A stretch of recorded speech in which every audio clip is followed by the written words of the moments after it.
سلام، به برنامه انتخابات 98 خوش آمدید. ما در این برنامه گفتگوی ویژه‌ای داریم با دکتر محمد اشرف غنی، رئیس جمهور افغانستان و نامزد انتخابات ریاست جمهوری 98. جناب دکتر صاحب، بسیار زیاد تشکر از فرصتی که برای ما دادین. بسم الله الرحمن الرحیم. تشکر از شما و بینندگانتان و مردم افغانستان. تشکر. با عنوان نخستین سوال، شما 5 سال حکومتتان با فراز نشیب سپری کردین. چه باعث شد که یک بار دیگر باز خود نامزد انتخابات ریاست جمهوری کنین؟ نکته اساسی است که دستاوردهای عمده داشتیم. تکمیل از این دستاوردها از یک طرف و جلوگیری از انقطاعی که بعد از امان الله خان بار آمده. هدف اساسی ماست که فصلهای ناتمام تاریخ ما انشالله تکمیل شود و یک افغانستان متکی به خود دارای صلح، ثبات و پیشرفت اقتصادی به مردم افغانستان تحویل شد. چقدر 5 ساله که گذشت شما در کارهایتان خود مثبت ارزیابی میکنین؟ این قضاوت تاریخ است و قضاوت مردم است و در دوش برگذاشته شد. چون باز مسئله تنها با گذشت زمان قضاوت کرده میتونیم که اقداماتی که شده تا چه حد بنیادی بوده و دوم معلوم دار قضاوت مردم است.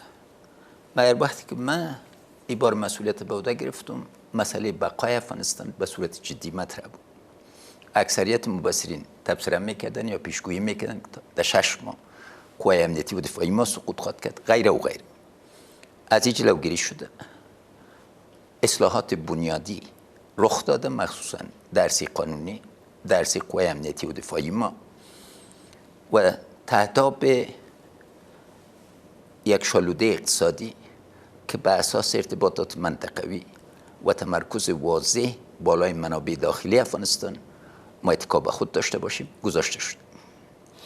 یک سوال که در آخر بسیار زیاد مطرح میشه او این است که پس از اینکه شما در مناظره تلویزیون آریا نیوز اشتراک نکردین، یک سلسله سوالایی را پیش مردم خلق کرد. میخوایم که از خود شما بشنویم که چرا شما در مناظره تلویزیون آریا نیوز اشتراک نکردین؟ برنامه محور نبود. اگر در قسمت برنامه تمرکز می بود از اشتراک میکرد. این برنامه محور از طرف کی نبود؟ از طرف جناب دکتر صاحب عبدالله. شما خب برنامه داشتین دکتر؟ من برنامه داشتم. برنامه محور ترتیب میکردین از آرد. تشکر. مورد که در آخر بسیار زیاد مهم شد و بالاخره با یک توییت رئیس جمهور امریکا موضوع تقریبا خاتمه یافت، مسئله صلح افغانستان و مذاکرات امریکا با طالبان. قسمی که ما میفهمیم شما یک حلقه صلح داشتین، یک سیاست تدوین شده در برابر صلح داشتین. چقدر همین سیاست شما در مذاکرات صلح بین طالبان و امریکا در نظر گرفته شده بود؟ هدف اساسی است خط سرخ ما جمهوریت بود. ما جمهوریت محور است. حقوق اساسی شهروندان افغانستان قابل معامله نیست.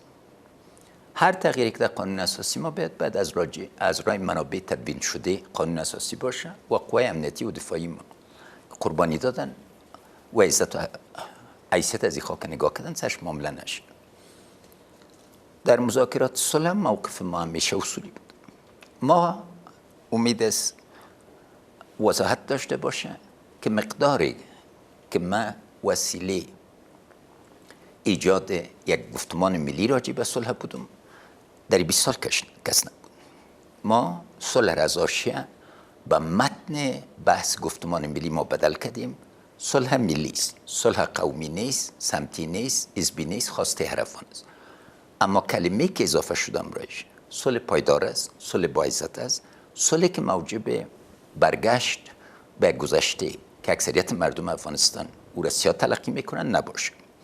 ما اصولی رفتار کردیم، نتیجه داده و در هر مرحله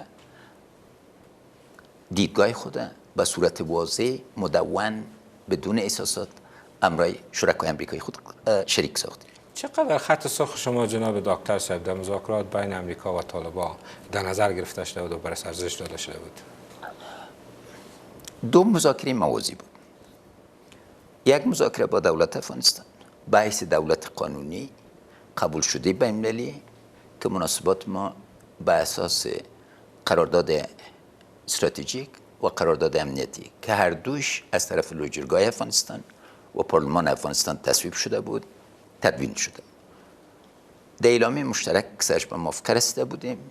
تأکید هم از این مناسبات کلیدی بود. ضرورت به موافقتنامه جدید نبود از جهتی که هم از در قراردادهای موجوده بود. حمایت از قوای امنیتی و دفاعی افغانستان دیدین ذره ما بینش تعلل نامد در تمام از دوران و ضرورت صلح کرد و قبول داشتیم. مذاکرات دیگه بین طالبان و ایالات متحده امریکا بود. طالب دیجه یک گذشته حقوقی وجود نداره که یک دولت و یک نهاد که با اعمال توریستی سهم فعال داره به یک موافقتنامه رسیده باشه. اینجا موقف حقوقی و قانونی نیست چون قابل تدوین نبود. در اوجه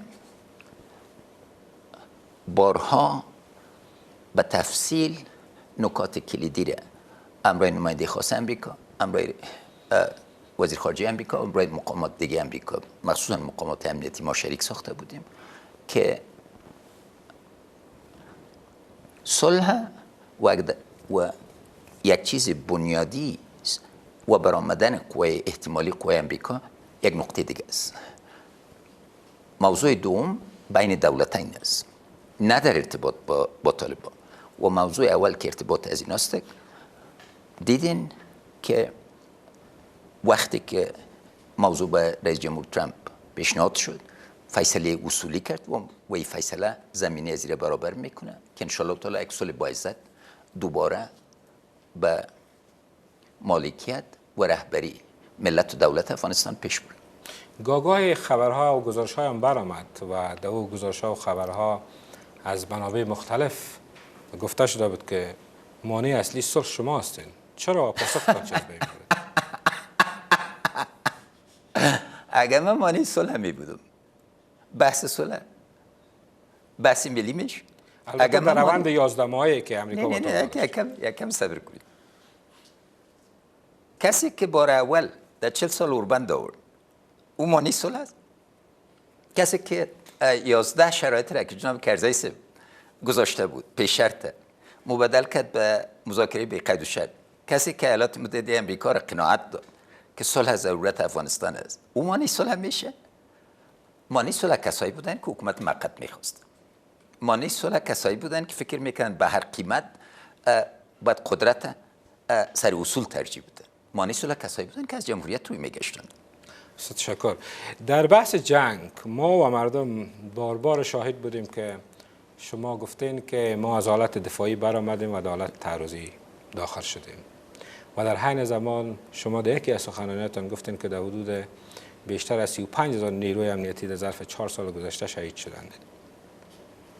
پاسختان به خانواده شهدا چیست و برنامه‌تان برای آینده چیست؟ پاسخ من به خانواده شهدا تشکری است.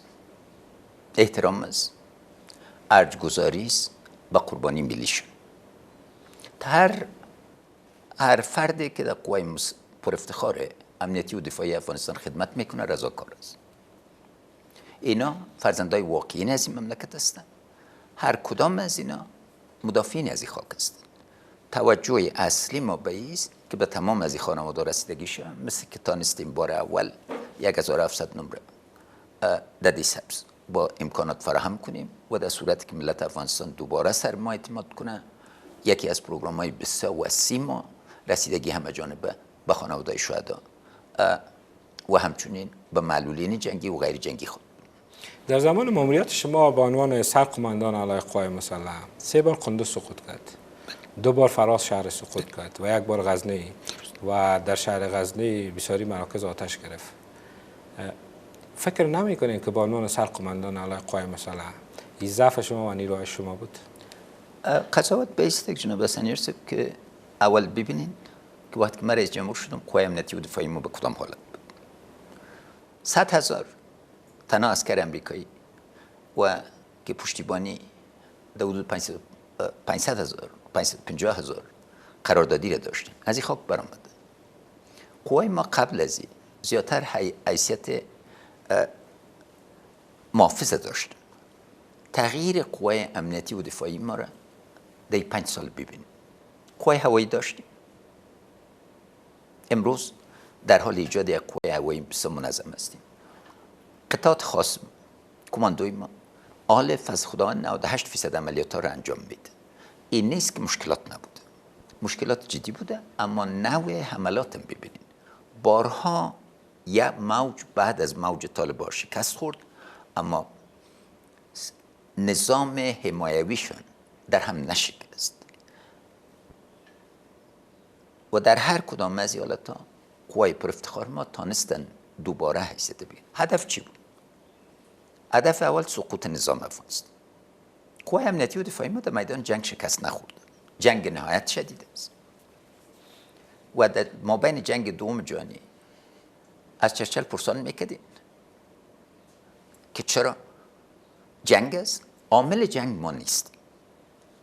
دوم میخواستن یک تعداد ولایت افغانستان سقوط بدن تا این جغرافی سیاسی مقدس ما به دو جغرافیا بدل شود و در میز مذاکرات سر ما تحمیل کنند. از این دو هدف جلوگیری شده. قوای امنیتی و دفاعی افغانستان در یک پلان 4 ساله است که 2 سالش تطبیق شده. ان شاء الله تعالی با تطبیق باقی مانده از ظرفیت واضح خود داشته که بتانن به صورت اصلی از حملات جلوگیری کنند. در بحث جنگ چیزی که در این آخر بسیار جدی شده تلفات غیر نظامی است در حملات نیروهای امنیتی. 4 برادر در انگهار، 7 نفر در میدان وردک و پریروز هم در المند. با عنوان مسئول مملکت پاسخ شما بر مردم چیست که قربانی میتن در حملات؟ پاسخ من در قسمت اولی است. در تاریخ مملکت دیدین که رئیس عمومی امنیت ملی از پیش استعفا خواسته شد. دوم، هدایت واضحی است که در هر قضیه که تلفات ملکی داشته و قطعات که تمام امنیت نیست، قطعات 00 بودن، مورد بازخواست رسمی لوچارن ول افغانستان قرار بگیرن که همیال جریان داره در تمام از و سوم به صورت اساسی جهت و طرز عمل از قطعات در حال تغییر دادن است. در بحث و بعد 4 نفر 4 نفر اولادم خطاب کردیم، امرای پدرشان صحبت کردیم و در نگرار دیدین که نقطه اوله هر شیء ما نگرار که او که داو څه اول ورتوایم څه خلکو ته دوه راغلی ایموک جنجال داده چې یوازې طالبانو سره اخته نه یو، بین المللي تورستانه شبکو سره مخامخ یو او دلته یو برخه او یو دلیل چې امریکا او باقی متحدین موږ سره مرسته کوي، د دې لپاره ده چې دوی امنیت په دې تړلی آماده که به انشاءالله تعالی بنیادی بدلون راسي او دام اراده ده. در شعار شما جناب دکتر صاحب آمده که بازرگو و قانون شکن معامله نمی کنیم. شما در سفرتان در کمپاین به ایراد که داشتین آقای کامران علیزی در پولی شما بود و کامران علیزی متهم به این بود که به سارانوالی به زور داخل شده بود و مجرم بیرون کشیده بود و در پهلوی از ملا ترخیل که گفته میشه یکی از هوادارهایتان است در داخل محوطه ارگیری یا سرجبری جایی که شما تشریف دارین وزیر کابینه تان لطو کرد. آیا مردم باور کنند که شما بازرگو و قانون شکن معامله نمیکنید؟ اما اول عمل مرد 5 سال گذشته ببین جزایر قدرت در حال از بین رفتن هستن.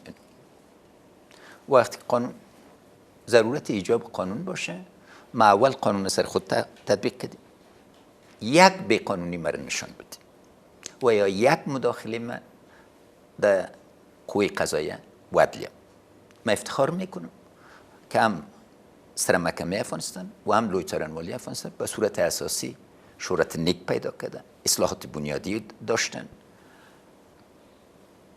در هر حادثه که رخ میده رجعت داده شده به څارنوالي. موضوع آقای ترخیل طبق درخواست جناب منیب صاحب به څارنوالي ارائه شده، وزیر تحقیقات است. آقای کامران علیزی لوی څارنوالي گرفتش، لوی څارنوالي برات دادش. اگر در محکمه تحت محکمه نباشه باعث یک شهروند افغانستان حق داره که در انتخابات کسی که از انتخابات محروم نشده به اساس قوانین مدونه افغانستان حق مشارکت داره، اما مانع نیست که ما کدام معامله سری داشته باشیم یا کدام موافقت نامه سری داشته باشیم که زورگیری دوام بدیم. تشکر. سوال دیگه هم مربوط به شعار انتخاباتی شما میشه، اما نام تیم شما دولت ساز است و انتقادا بالای شمایی است که نتانستین در 5 سال حکومتتان کابینه‌تان تکمیل کنین. چطور مردم سر شما اعتبار کنه و به تیمی که خود تیم دولت ساز نام گذاشته اعتماد کنن؟ دلیلی که تیم دولت ساز استیم حالی که یک تیم واحد است، نه یک تیم تقسیم، یک تیم تصمیم استیم با وضاحت و تصمیم گیری ما منوط به ویتوهای پنهان یا آشکار افراد دیگه نخود. دلیلی که نمیخواهیم که یک حکومت ائتلافی وجود بیاید از خاطر از است که بتانیم به صورت واضح تمام مقررات طبق اصول و جوابگو بسازیم. رقیب انتخاباتیتان کیست؟ انتخابات 98 رو مردم افغانستان جواب شما چی میگین؟ من رقیب انتخاباتی واضح ندارم. پس شما برنده انتخابات هستین؟ انشالله تا او باید مردم تعلق داره. مراجعه ما جناب حسنی رسد مستقیم به مردم افغانستان است. چیزی که من افتخار میکنم سرش ایست که امروز راههای بانک های رای وجود نداره. مردم افغانستان جمهوریت از دل و جان قبول کردن، مدافع جمهوریت است. این انتخابات بر 5 سال نیست، بر 5 نسل است. از او جهت نقطه کلیدی ایست که مردم افغانستان کدام راه را انتخاب میکنند و گفتمان مردم از گفتمان سیاسی فرق داره. گفتمان مردم سر موضوعات اساسی است و انشالله مردم قضاوت خواهد کردن که کی خواسته هایشان درک میکنه و ظرفیت طرحهای واضح، برنامه‌های واضح و عملی داره که خواسته عملیش. دو ناکامیتان را در جریان 5 سال گذشته میشه به مردم بگوین و دو موفقیت بزرگتان. موفقیت بزرگ ما تحکیم روزانه قانون اساسی افغانستان و مفهوم جمهوریت و شهروندی است. چون امروز این انتخابات نشان دهنده است که مردم ما واقعا در تمام افغانستان وحدت میخواهند، همدلی میخواهند و شهروندی میخواهند. موفقیت دوم ما است که مردم افغانستان به این باورمند شدند که منابع داخلی افغانستان قسم است که اگر به صورت درست و همه جانبه مدیریت شود ما را از فقر و انزوا و بیچارگی به رفاه و اتکا به خود از نگاه اقتصادی بدل کرده میتونه. چون سیاست منطقوی ما قسم بوده که سیاست همکاری بنیادی را ایجاد کرده و این شرایط به وجود آورده.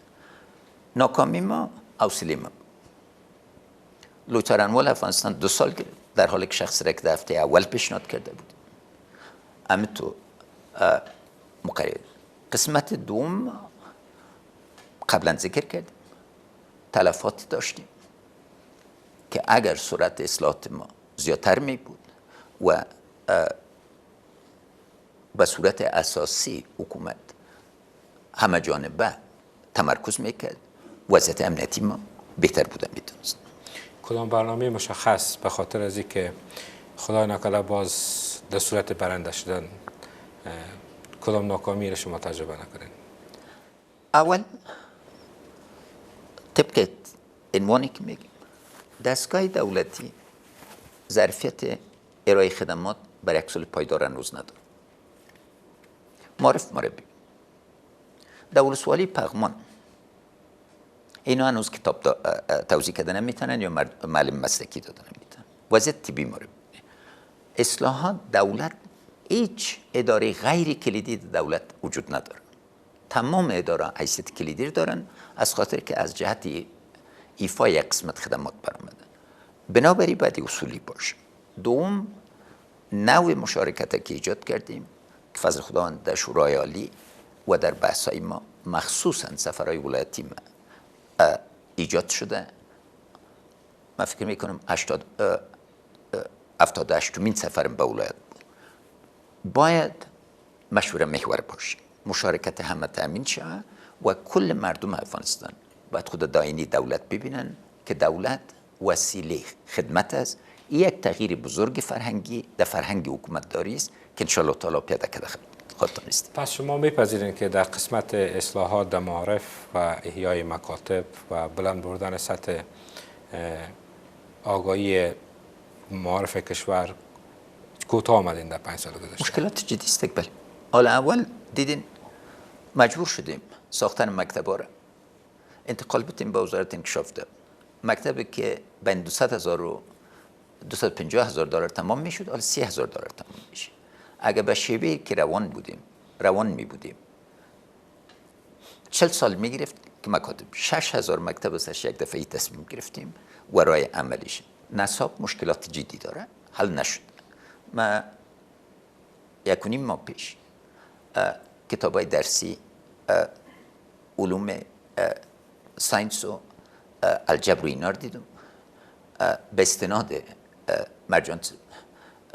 مرجان متین موین بخش مربوطه 15 تا 40 غلطی املایی در ما بینش موجود. توزیع کتاب مشکلات جدی داشت. در صحت هم در بخش وقایوی پیشرفتایی داشتیم، مگر در بخش مالجوی مشکلات جدی داشتیم. این نکات نیست که نادیده گرفته شد و ضرورت واضحی است که اصلاحات اساسی در بخش خدمات بیاید که ضرورتش جدی است و تعهد مایی است که هم اصلاحات میریم.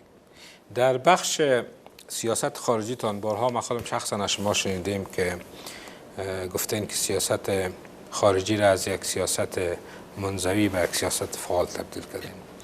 اما در جریان 11 ماه گذشته و تا فعلا دیده میشه که البته دید منتقدینتان هم است که سیاستتان بسیار سیاست فعال نبوده.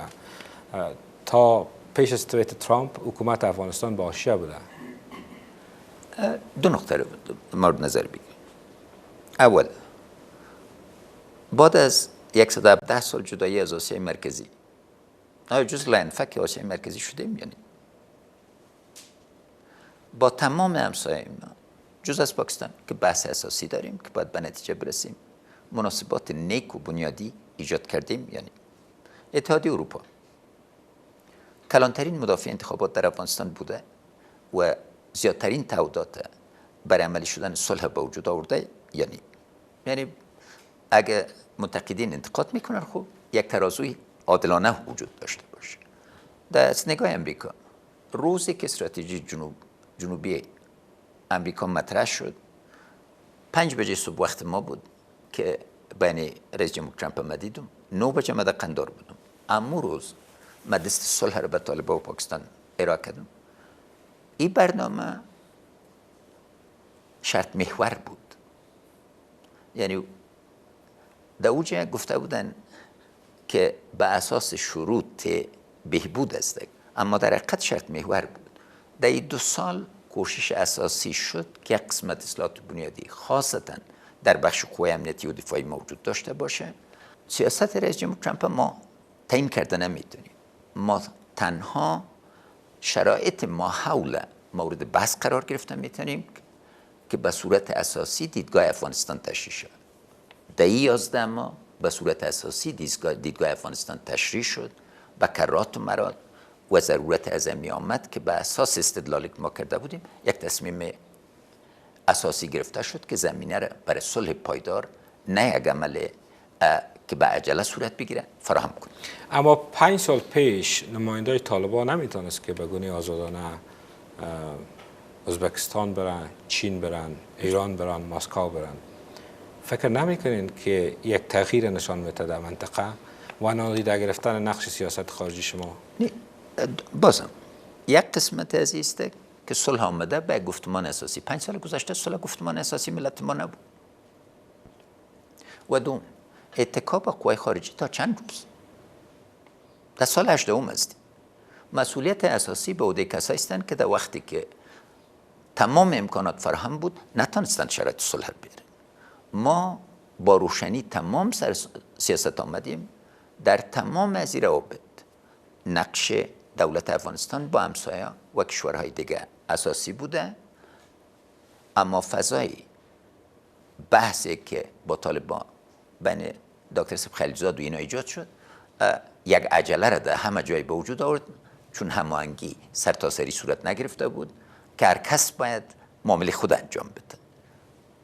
خوبی در این چیز همه منطقه به فکر دوباره آمدن که بفهمن که اگر خدای ناکرده طالبان به قدرت بیان منافع از اینا به چی شکل به صورت منفی مورد تاثیر قرار گرفت و از این جهت دوباره حیثیت کلیدی دولت افغانستان نه تنها در منطقه بلکه در خود قاره سفید و سیاست خارجی امریکا دوباره تثبیت شد. اما وزارت خارجه شما اعتراض کرد با آنچه که دیدار نماینده طالبان از مسکو و از ایران بود. اعتراض ما به جای است، مگر حرف از است که از این جلوگیری کرده نمیتونید. وقتی که مردم فکر کنن که یک سیاست بنیادی در حال تغییر است، همه کسی یک کوشش میکنه. پلان صلح ما سر از خود باشه که تمام جوانب قضیه را ما در جریان بگذاریم و به صورت اساسی امرایشان کار کنیم، نه ای که اینا فکر کنن که چیز رخ میته و خودشان در جریان نیست. بسیار تشکر. پس از یک میان برنامه کوتاه زود برمیگردیم.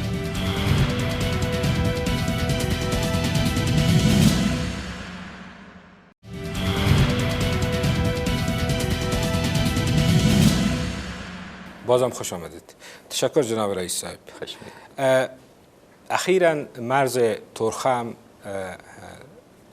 توسط نخست وزیر پاکستان و یکی از وزرای کابینه شما افتتاح شد دروازه‌اش.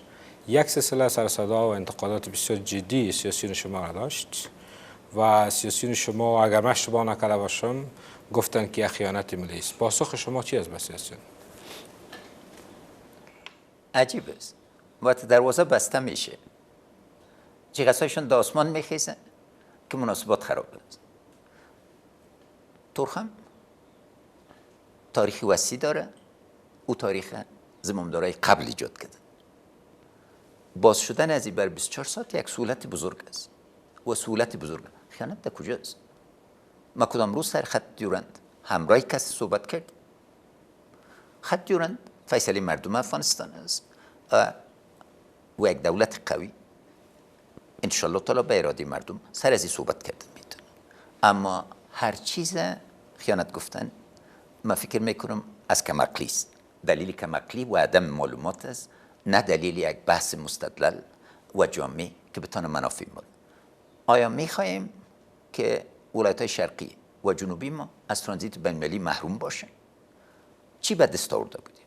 سالها پاکستان میگفت که به هندوستان مستقیم رفتن نمیتونید. واقعا سرحد پاکستان و هندوستان است، اتاری جایست که تأسیسات تجارتی هندوستان است. تمام کالای ما را پایین میکردن برای از 8 کیلومتر. ما موقف بسیار اصولی گرفتیم که تا واقع اتاری برای ما باز نشه ما اجازه ترانزیت به آسیای مرکزی نمیدیم. خودتان قضاوت کنید. بیانیه که مد انستیتوت استراتژیک پاکستان داد از موقف ضعیف، از خیانت ملی یا از زاری حکایت کرد یا از یک موقف قوی که افغانستان حیثیت داره، طرح داره، اراده داره و اگر پاکستان میخواد به طرف رفاه بره بهترین شریکش ما بوده میتونه. موضوع دیگه که در پیوند با این مسائل بیشتر مطرح میشه ای است که در زمان ماموریت شما مرز سیم گرفته شد و واکنش جدی از طرف شما نشان داده نشد به این موضوع. بازم از بیتر توای تاسو خیال کوئ چې په اغزو باندې د افغانستان ولس بدلیږي هلته پوښتنه وکړئ. محمود خان نه پوښتنه وکړئ چې څوک یې وایي افغان. ټولو خیبر پښتونخوا او بلوچستان کې پوښتنه وکړئ چې ځان افغان بولي که نه. ولی خان نه ویلي چې ورته ویلي وو چې څوک یې ویلي 2000 کالو دپاره افغان یم، 1200 کالو کې مسلمان یم او 40 کالو کې پاکستانی یم. دا په دې نه کېږي. اما دوم په دې شرایطو کې څه غواړئ؟ غواړئ چې پاکستان ته جنګ ته لاړ شو؟ آیا هغه لاره ده؟ دا ولس د افغانستان ته پرېږدئ، ولس د افغانستان دا خاوره ساتلې، بیا به یې ساتي او بیا به یې ساتي. تشکر. در سخنرانی که شما در ننگهار داشتین در مورد آقای باختر امینزی شما چیز گفتین و نگفتیم. من کنم چیز در قسمت کلیپ شما وجود داره؟ کلیپ تصویری شما وجود داره که شما گفتین که میخواست خود رئیس کاندید ریاست مجلس کنه. ما به یک امر یا به یک حکم مقررش کردم، به یک حکم به خاطر مسلمیان سر برطرفش بباشین. حرفتان بجسته بباشین. درست است. بخش وضاحت بود که به مدت کوتاه انتصاب شده بود، نه به سناتور دوام داره و به اساس از اون فیصله کردم که نوع برخوردش ضرورت به تغییر داشت. در قانون چیزی وجود داره که سناتور کوتاه و دوامدار باشه؟ بله، چون مدت تنظیم شده بوده، افراد حقوقی ما مشوره دادن، به اساس مشوره حقوقی صورت گرفت. تشکر. ما به یاد دارم که شما در جریان کمپاین‌هایتان و بعد از اینکه حلف وفاداری کردین گفتین که ما پارچه سفید میارم مردم نمره بده. بالکل. حالا فرض به این کنین که اگر ما پارچه مردم آورده باشم که مردم تقاضا کنه که شما به خودتان و به شریک قدرتتان دکتر صاحب عبدالله چند نمره میتین؟ پاسختان چی است؟ چند نمره میتین؟ نمره رو مردم بده. من خدمات در ماحول بسیار سخت تاریخ امید است که یک چیز سرش موافقه داشته باشیم. در مدتی که ما مسئولیت خدمت داشتیم شاید سخت‌ترین دوره حکومت داری بوده باشه. با درک شرایط مردم نمره بدن و نمره مردم در روز 6 میزان داده میشه، هم به دکتر صاحب عبدالله، هم به من و هم به کاندیدای دیگه. دید خودتان چیست؟ ضرورت به دید من نیست، چون هر کسی که خود بررسی کنه یا شاید بسیار سختگیر باشه، چون ما معلم بودیم و همیشه سختگیر بودیم در نمره دادن، و یا بسیار راحت نمره بده. قضاوت مردم انتخابات از همین خاطر است. دلیلی که ما همیشه سر انتخابات تاکید کردیم و سر جمهوریت تاکید کردیم این صلاحیت به دست مردم افغانستان باشه و اگر مردم افغانستان رای ندن با آرامی خاطر با وجدان کامل میرم که کارهای تحقیقاتی خود در افغانستان، تاریخ اسلام است، تاریخ افغانستان است، فرهنگ عظیم ماست، دو قسمت کار کنم. گفتم میشه که در حدود تقریبا 1.5 سال شما جلسه شورای امنیت برگزار نکرده. شریک قدرتتان میگه که کار شما بنابر ملحوظات سیاسی برگزار نکرده و سلیقه‌ای. ملحوظات سیاسی نبود، نه سلیقه‌ای. قسمت عمده جلسات شورای امنیت از طرف مشاور امنیت ملی دایر شده و جلسات سرقماندانی ما به صورت دوامدار گرفتیم که دکتر صاحب عبدالله در قسمت زیادشان اشتراک داشت. در شورای انتخابات 2014 یکی از مهمترین شعار شمایی بود که من 2 میلیون شغل ایجاد میکنم، اما انتظار مردم به یأس تبدیل شد. شما نتونستین که 2 میلیون شغل ایجاد کنید. درست است. در این بخش ضعف اداره ای که من میراث گرفته بود حساسی بود. اول وزارت شهرسازی را که من میراث گرفته بودیم چند نفرش روزنامه بندی خانه است. دوم وزارت آب برق 10 بار پول برشان داده شد. هم شاه و عروس ببین چندین بار از پیشون درخواست کرد. بند سلما رو من شخصا نظارتش توسط دکتر صاحب قیومی انجام داد تا حرکت کرد. وزارت فایدم بار پول نتانستن مصرف کنن 6 قرار دادی. حرف دهی بوده که یک قسمت مشکلات جدی درای هماهنگی وجود داشته که آله زمینه برابر شده. قسمت عمده مدیریت آبها روی دست گرفته شد. شهری ما تا قانون شاروالی ما 100 سال زیادتر عمر داشت و از این خاطر نقاط غیر پلانی به صورت اساسی توسعه پیدا کرد. آله به اعتماد صحبت کرده میتونیم که تخت خیزش آماده شده تا زندگی مردم به صورت اساسی تغییر بده. اخیراً ایالات متحده امریکا بیش از 100 میلیون دلار به خاطر مشکلات در تدارکات ملی واپس کردن و شما در رأس تدارکات ملی هستین و جلسه تدارکات ملی به رهبری شما برگزار میشه. چرا؟ اول اعلامیه تدارکات ملی رو امید است دیده باشیم. کمبود تیل وجود نداشت. مدیریت ضعیف شرکت برشنا بود. خبر نداشتن که تیل کافی دارن برای از یک دستگاه کابل و در توییت دوم سفیر محترم ایالات متحده امریکا آشکار شد. دوم، بار بار برشان تشریح شده بود که صلاحیت واضح دارن که خوش خرید کنن، یعنی از 3 منبع، اما از منبع واحد خریداری صورت گرفته نمید. ریاست شرکت عمومی برشنا مورد بررسی مک قرار گرفت، مشکلات اساسی بود، اما در عین حال قضاوت مک عادلانه نبود، از یک قسمت قضاوتش گروپ دوم برگشت. مسئله در تدارکات نیست، مسئله به صورت عمومی در قراردادایی است که باید صورت میگرفت و کار انجام میشد. ریاست برشنا به صورت اساسی باید پاسخگو باشه و اگر تدارکات باشه مسئولین تدارکاتی مورد سوال قرار میگیره. شما گفتین ضعف در ریاست برشنا، اقدام شما چی بود پس از این مورد؟ رئیس بدل شد. فعلا چندین بار هیئت‌ها برشان فرستاده شده، رئیس شادم پرکار است، دستگاه مشکلات داره و این مشکلات باید اصلاح شد. در مورد جناب رئیس یک سوالی که مطرح میشه از طرف مردم بیشتر به شما در مورد مصرف کمپاین‌هایتان است. مصرف پولی کمپاین شما از کدام وجه؟ مردم سهم گرفتن، اسناد در خدمتشان قرار میگیره.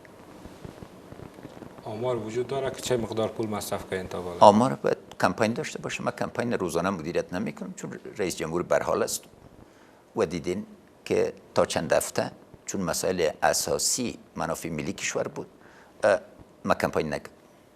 در بحث مبارزه با فساد جناب رئیس، درست قضیه کابل بانک در زمان ماموریت شما، در آغاز ماموریت شما روز اول دومش بود که مورد بررسی قرار گرفت و سهامدارایش و کسایی که شرکای اصلی این قضیه بودن، آقای شیرخان فرنود و آقای خلیل فیروزی به زندان رفتن. چی شد که آقای خلیل فیروزی را شما از زندان آزاد ساختید؟ ما آزاد نساختیم. اول تحت نظارت است. دوم، به درخواست بار درخواست دکتر سیب عبدالله که گفت آدم در حالت مرگ است، ما هدایت دادیم که بررسی صحیح از ترتیب شود. تمام اسنادش در شفاخانه قاضی امان الله خان تحت مدیریت بسیار قوی جناب دکتر سیب نوابی وجود داره و ببینید فشارش با این پایین میرفته. 3. کمیسیون تصفیه کابل بانک از پیشش سندای بسیار واضح گرفت، قسمت عمده قروضش تادیه شود. 4. شفاخانه امان الله خان آمد که یک بار عظیم از سرشان تحت نظارت اعلام شد و کمیسیون پیشنهاد کردن به څارنوالی که جایدادی که در حدود 100 میلیون دلار است ضایع میشه اگر فرصت ندیم. قضیه به صورت روشن و واضح است. هر نهاد بین‌المللی یا نهادهای مدنی ما یا ژورنالیستان محترم ما که میخوان بررسی کنند، بررسی آزاد و واضح صورت. گزارش‌های وجود داره که جواز تجارتی صادر شده به آقای فیروزی به خاطر کار و تجارت. من از خبر ندارم. جواز تجارتی رو من نه اجازه میتونم. خبر شدین چی میکنه؟ اقدامتان چی خواهد بود؟ اصول قانونیش چیست؟ به کسی که هنوز در تحت نظارت است، قانون باید به صورت واضح بفهمیم که اگر کسی که تحت نظارت باشه و بندی باشه جواز تجارتی داشته میتونه، در صورتی که جواز تجارتی بدون استناد به قانون صادر شده باشه، کسی که جواز داده باید مورد تعقیب عدلی و قضایی بگیره و هم خود آقای فیروزی. یک موردی که بیشتر در طول 4 سال به آدرس ما مراجعه شده و به آدرس بعضی رسانه‌ها، مشکل حقوقی کمپانی الکوزا است و برادران الکوزای گروپ که در حدود 5 سال است در زیر ماموریت شما کارهای حقوقی از یاد تکمیل نشده و آیا مشکل دارند و محاکم افغانستان نتونسته فیصله کنه و بنا به موازیر سیاسی. پاسخ شما چی است در این مورد؟ موازیر سیاسی یک آمده مداخله من نیست. یک نقطه مداخله موجود نداره. موازیر سیاسی از ریاست اجرایی صورت گرفته، نه از ریاست جمهوری. بین قضای حقوقی بین برادران من هیچ نوع مداخله ندارم و مسئولیت از چیزی که مثلا افتخار میکنم ایست که در یک قضیه عدلی و قضایی ما مداخله نکردیم. لوچارن والسب هم گفته میتونین، از طرف محکمه هم گفته میتونین، این به دستگاه عدلی و قضایی صلاحیت مطلق از اوناست و ما پشتیبان فیصله عدلی و قضایی دستگاه ماست. مداخله ریاست اجرایی چی بوده در این قضیه جناب رئیس؟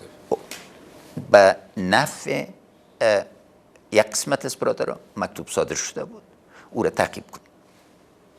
و تعهد شما چیز به حل فصل این مسئله؟ تعهد اصلی ما است که ما مداخله نمیکنم. دستگاه عدلی و قضایی ما را قسم قانون اساسی ما تعریف کرده مستقل هستند تقویت میکنم. هر فیصله که اینا کنن مورد تطبیق است. که مورد 5 سال است که قضیه حل نشده در دستگاه عدلی و قضایی. بازم خدمتتان میگم وظیفه رئیس جمهور افغانستان پاسخ دادن به قضیه عدلی و قضایی نیست. از لوی څارنوالي افغانستان و از طرف محکمه افغانستان درخواست کنین که چرا این وظیفه از اوناست، یا دستگاه عدلی و قضایی رو مستقل میدانین که من میدانم و یا نیست. من در دستگاه عدلی و قضایی یک بار مداخله نکردم و تثبیتی از پیشان پرسان کنم. اما به عنوان رئیس جمهور مملکت میتونین که از کارشان نظارت داشته باشین و ازشان پرسان کنین؟ نظارت در صورت میشه که کس از من درخواست نظارت کنه. من از قضیه نظارت نمیکنم، من از روان نظارت میکنم.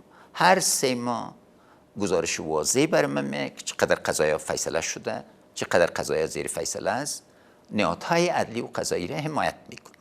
اما قضیه فردی کار من نیست و کار ژورنالیست است، کار جامعه مدنی است. ایناست که باید پرسان کنین از مرجع مربوطش. برنامه اقتصادیتان به خاطر جلب سرمایه گذاری و حل همچون مسائل که باعث رشد سرمایه گذاری میشه چی است؟ اول مشکل اگر از سکتور خصوصی پرسان کنید در حدود 90% مشکلاتشون به صورت بنیادی حل شد. مخصوصا مشکلاتی که همراه وزارت محترم صنایع و تجارت داشتن به صورت اساسی حل شده. وزارت تجارت صنایع را شریک خود میدونن. مسئله زمین که یکی از بزرگترین مسائل ما بود که مانع سرمایه گذاری میشد، با قانون شاروالی که زمین واضح تعریف میکنه و زوربندی و ایناشه، در حال ایجاد این قانون زمینه سرمایه گذاری بزرگ سر زمین میاره. بانک زمین نقطه دوم است که زمینه را فراهم کرده. تدارکات به صورت بنیادی اصلاح شده. زمینه اساسی سرمایه گذاری فراهم شده. در قسمت انرژی زمینه سرمایه گذاری سکتور خصوصی فراهم شده که از گاز تا برق آفتابی ایجاد شده. قندار دیدین USAID 8 سال است که میخواد یک پروژه برق آفتابی را تکمیل کنه، تکمیل نشده، اما سکتور خصوصی به سرعت تام این انجام داد. زمینه اساسی یک انقلاب زراعتی در افغانستان در حال ایجاد است که ما بتانیم تولیدات میوه‌جات و سبزیجات خود به صادرات بدل کنیم. بازار قزاقستان باز شده، بازار عربستان، بازار امارات و هندوستان مناسبات ما تجارت ما به صورت اساسی تغییر کرده. زمینه معادن، قانون معادن به صورت اساسی تعدیل شد، زیاده از 70% قانون تغییر کرد. حال از سر شروع نمیشه، در یک چارچوب واضح حقوقی و قانونی ما میتونیم سرمایه‌گذاری جذب کنیم و انجام بدیم. مسئله اساسی که داریم است که بیمه نداریم. شرایط بیمه باید ایجاد شود و این ما ایجاد کرده نمیتونیم، چون بیمه افغانی تنها کافی نیست. شرایط بیمه بین‌المللی باید ایجاد کنیم و در بانکداری ما، چون بازم استقلال بانک مرکزی را ما مطلق رعایت کردیم و از جناب سعدی صدیق رئیس محترم سابق بانک متاسفانه از دلایل سیاسی استعفا کرد، بپرسین صلاحیتی که بانک مرکزی ما داشته در منطقه بی‌نظیر است. اما در دوران ماموریت شما $1 از 45 افغانی به 80 افغانی رسید و فرار سرمایه ها از افغانستان صورت گرفت. چرا؟ شرایط خاص منطقه ابهام. ما در بدترین شرایط ابهام مسئولیت گرفتیم. نرخ بلند افغانی در حالی که نرخ اسعار همسایه ما به سرعت تمام پایین آمده، به نفع صادرات نیست، اما به تدریج پایین آمده. به صورت اساسی نرخ با مقایسه هر همسایه ما مخصوصا ایران پاکستان ثبات به مراتب زیادتر داره. امروز یک افغانی 2 روپیه است و زمینه سرمایه‌داری را تنها شرایط داخلی تشکیل نمیده. امروز ما در یک رقابت واضح منطقه‌ای و بین‌المللی بر سرمایه وجود داریم. سرمایه باید خود مسئول حس کنه و بدون از این قوانین سرمایه خود مسئول حس نمیگه و از طرف دیگه هر بار که ابهام میه معلوم دار کسی که سرمایه گذاری میکنه.